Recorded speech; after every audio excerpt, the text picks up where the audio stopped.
Makedonija, naši dragi prijatelji iz Makedonije.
Samo da prođemo malo.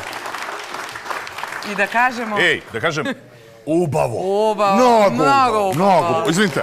Ubavo, naši dragi prijatelji iz Makedonije, Milane, sigurno jedan od najboljih folklora na Balkanu. Se slažem? Pa jeste, stvarno. Naši su prijatelji koji traje već 3-4 godine. Bili su gosti naših balkanskih susreta u Kovačicu gde smo se upoznali sa njima i od tada bili smo gosti mi njihovi u martu i tako to traje. Hoće to onako biti prijateljstvo koje traje?